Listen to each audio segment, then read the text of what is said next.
Upland cotton. In the case of upland cotton, for any period when price quotations for middling M1 32-inch cotton are available, the formula under paragraph 1A shall be based on the average of the three lowest price groups that are quoted, and in subsection E, in the subsection heading, by inserting extra long staple cotton after upland cotton. In paragraph 2, in the paragraph heading, by inserting upland before cotton, and in subparagraph B, in the manner preceding clause 1, by striking 2024 and inserting 2032. By redesignating paragraph 3 and paragraph 4, and D, by inserting after paragraph 2 the following: extra long staple cotton.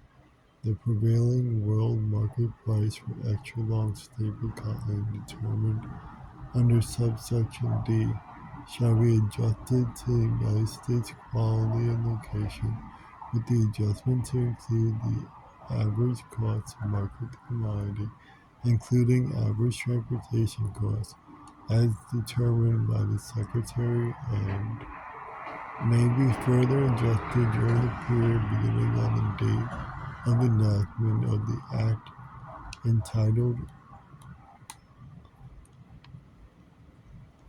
"An Act to Provide for Reconciliation Pursuant to Title II of H. Con. Res. 14, 119th Congress, and ending on July 31st, 2032, the Secretary determined the adjustment is necessary to minimize potential loan forfeitures, to minimize the accumulation of stocks of extra long staple cotton by the federal government, to ensure that extra long staple cotton produced in the United States can be marketed freely and competitively, and to ensure an appropriate transition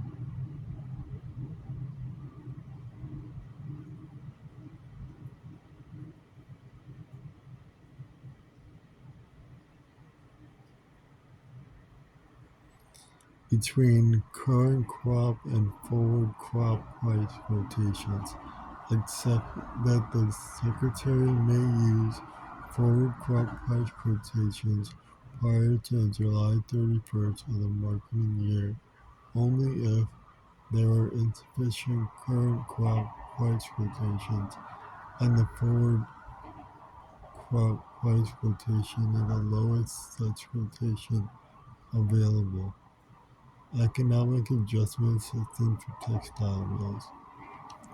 Section 1207C of the Agricultural Act of 2014 is amended by striking paragraph 2 and inserting the following: value of assistance.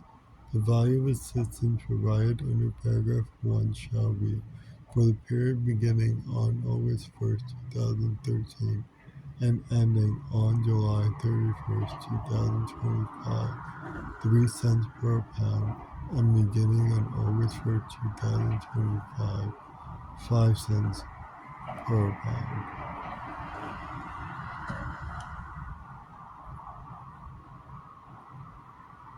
Sugar Program Updates. Loan Rate Modifications. Section 156 of the Federal Agriculture Improvement and Reform Act of 1996 is amended in subsection A in paragraph 4 by striking "and" at the top, B in paragraph 5 by striking 2023 crop years and inserting 2024 crop years, and C by adding at the end the following: 6.24 cents per pound for raw cane sugar for each of the 2025 through 2031 crop years.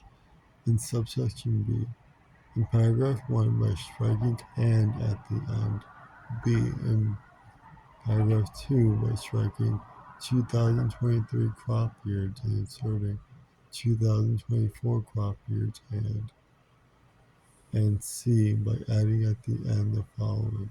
3. A rate that is equal to 136.55% of the loan rate per pound of raw cane sugar under the subsection A6 for each of the 2025 through 2031 crop years, and 3. In subsection 1 by striking 2023 and inserting 2031. B. Adjustment to Commodity Credit Corporation storage rates. Section 167 of the Federal Agriculture Improvement and Reform Act of 1996 is amended. 1. By striking subsection A and inserting the following. A. In general, for the 2025 crop year and each subsequent crop year, the Commodity Credit Corporation shall establish rates for the storage of forfeited sugar in an amount that is not less than 1. In the case of refined sugar, 34 cents per hundredweight per month, and 2. In the case of raw cane sugar, 27 cents per hundredweight per month. 2. In subsection B, A. In the subsection heading by striking subsequent and inserting prior, and B. By striking and subsequent and inserting through 2024. C. Modernizing beet sugar allotment. 1. Sugar estimates. Section 359B A1 of the Agricultural Adjustment Act of 1938 is amended by striking 2023 and inserting 2031. Allocation for processors. Section 356C G2 of the Agricultural Adjustment Act of 1938 is amended by striking "in the case" and inserting the following. A. In general, except as provided in paragraph B in the case, and B. By adding at the end the following. B. Exception if the Secretary makes an upward adjustment under paragraph 1A and adjusting allocations among beet sugar processors. The Secretary shall give priority to beet sugar processors with available sugar.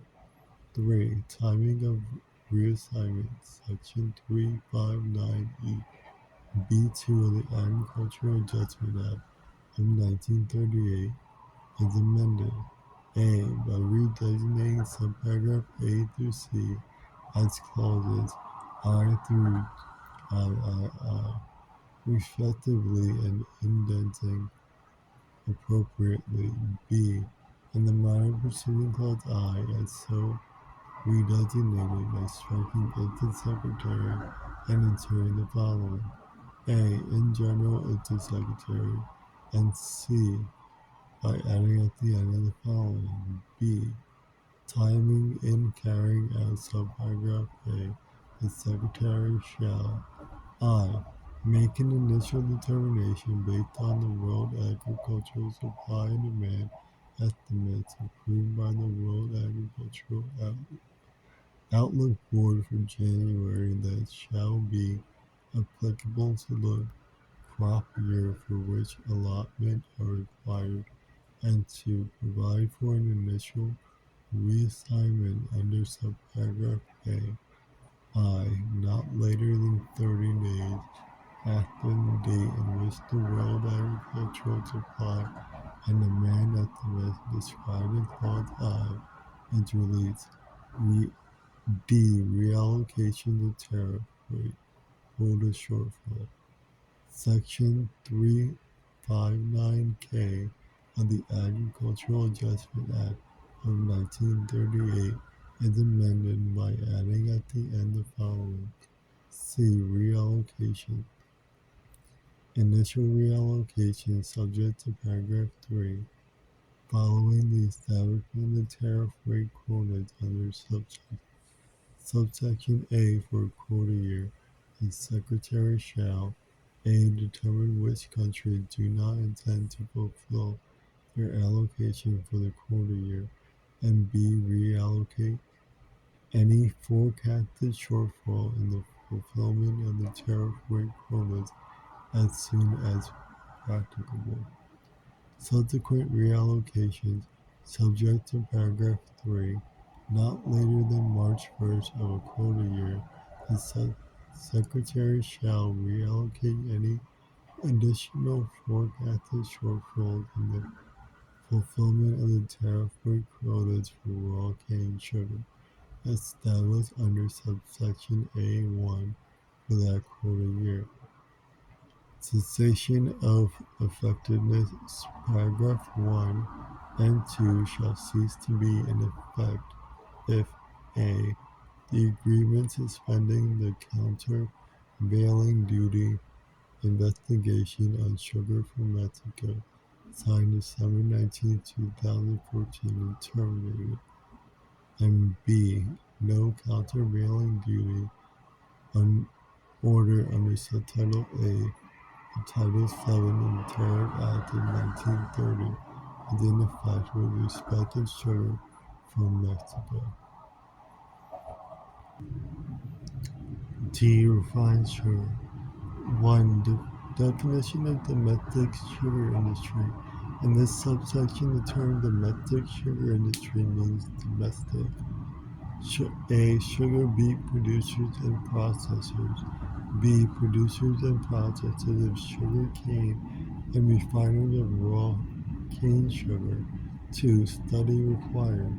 In general, not later than 180 days after the date of enactment of this subsection, the Secretary shall conduct a study on whether the establishment of additional terms and conditions with respect to refined sugar imports is necessary and appropriate. B. Elements. In conducting the study under subparagraph A, the Secretary shall examine the following. I. The need for 1. Defining refined sugar as having a minimum polarization of 99.8 degrees or higher. 2. Establishing a standard for color or reflectance-based units for refined sugar such as those utilized by the International Commission of Uniform Methods of Sugar Analysis.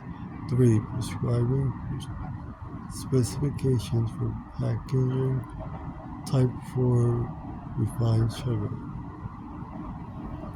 4. Prescribing specifications for transportation modes for refined sugar. 5. Requiring evidence that sugar imported as refined sugar will not undergo further refining in the United States. 6. Prescribing appropriate terms and conditions to avoid unlawful sugar import. 7. Establishing other definitions, terms and conditions, or other requirements. 2. The potential impact of modification described in each of subclauses 1 through 7 of Clause I on the domestic sugar industry. 3. Whether based on needs described in Clause I and the impact described in Clause 2I, the establishment of additional terms and conditions is appropriate. C. Consultation. In conducting the study under subparagraph A, the Secretary shall consult with representatives of the domestic sugar industry and users of refined sugar. Users of refined sugar